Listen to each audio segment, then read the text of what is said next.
Hi అండి, welcome to my channel. అందరికీ ముందుగా వినాయక చవితి శుభాకాంక్షలు అండి. ఈరోజైతే వినాయక చవితి పండుగ సందర్భంగా ఎన్ని వంటలు ప్రిపేర్ చేశానండి. అలా వినాయకునికి ఎంతో ప్రీతికరమైన ఇష్టమైన వంటలు అండి. ఈరోజైతే భోజన ప్రియుడు కదండి, అందుకు రకరకాల పిండి వంటలు చేయాలి ఆయనకి. అందుకనేసి ఫస్ట్ అయితే అత్రాసలండి, రవ్వ లడ్డు, మురుకులు, కుడుములు, వంకాయ కూర, ఆలు కర్రీ, అలాగే లెమన్ రైస్ అండి.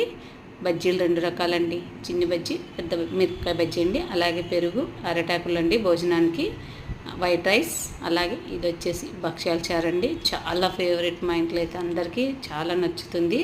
చారు కంపల్సరీ పండగ వచ్చిందంటే భక్ష్యాల చారుతో కడుపు నిండా తింటారండి అందరైతే. మాకైతే చాలా ఫేవరెట్ భక్ష్యాల చారు. అలాగే అప్పడాలండి, నంచుకోవడానికి వడియాలు, అప్పడాలండి. అంతేనండి ఈరోజు లంచ్ అయితే ఇలా ప్రిపేర్ చేశాను. ఆ వినాయకుని సమర్పించిన తర్వాత అందరం కుటుంబంతో పండగ పూట అయితే ఇలా అందరం కలిసి హ్యాపీగా తిన్నామండి.